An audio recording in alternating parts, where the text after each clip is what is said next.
Hello, நான் சங்கீதா பேசுறேங்க. சண்டேல எல்லாருக்குமே லீவ் இருக்கும். ஆனா இந்த சங்கீதாவால சண்டேல கூட எனக்கு லீவு கிடையாது. சாப்பிட போணுங்க. தட்டு அனுப்பி விடுங்க. ஏமா நீ சாப்பிட போறதுக்கு நான் எதுக்குமா தட்டு அனுப்பணும்? நீங்க ப்ரௌனி கிட்ட 10,000 தட்டு வச்சிருக்கீங்க. அப்ப தட்டு வியாபாரம் தானே ஆரம்பிச்சிருக்கீங்க.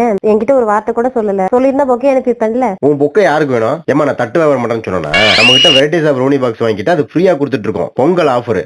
மிச்சரோ ஸ்வீட்டோ போட்டு சாப்பிட்டுக்கலாம். சரி, வெறும் தட்டு மட்டும் கொடுத்து. தட்டு கூட ஹோம்மேட் சாக்லேட்டும் ஃப்ரீயா கொடுக்குறோம். சரிங்க, எவ்வளவுங்க அந்த பாக்ஸ்? நான் வாங்கிக்கிறேன். ஆர்வமா இருக்கு தட்டு பாக்குறதுக்கு. ஏமா அந்த பாக்ஸ் வந்து 500 ரூபாய் தான். இது வரைக்கும் அந்த பாக்ஸ் 500 ரூபான்னு சொல்லி உங்ககிட்ட 5000 தடவை சொல்லியிருப்பேன். 50,000 தடவை சொன்னாலும் நீ வாங்க மாட்ட. நீ சாப்பாடு சாப்பிடறதுக்கு என்னோட தட்டு வேணும்னு கேட்ட போற அங்க நிக்கிறமா. எவருமா எப்பவும் போல 500 ரூபாய் பாக்ஸ் தான். 500 ரூபாய் பாக்ஸ்க்கு பிரேஸ்லெட் எல்லாம் ஃப்ரீயா கொடுத்துட்டு இருந்தோம். இப்போ வந்து சில்வர் பிளேட் ஃப்ரீயா கொடுக்க ஆரம்பிச்சிட்டோம். அது கூட homemade chocolate free, varieties of brownie 500 ரூபாய் பாக்ஸ் தான் ஃப்ரீ டெலிவரி. 500 ரூபாய் பாக்ஸ் வாங்கிட்டா இவ்வளவு விஷயமும் வந்துரும். தயவு செஞ்சு அட்ரஸ் கொடுத்தீங்கன்னா இந்த பொங்கலுக்காவது உனக்கு போட்டு விடுறேன்.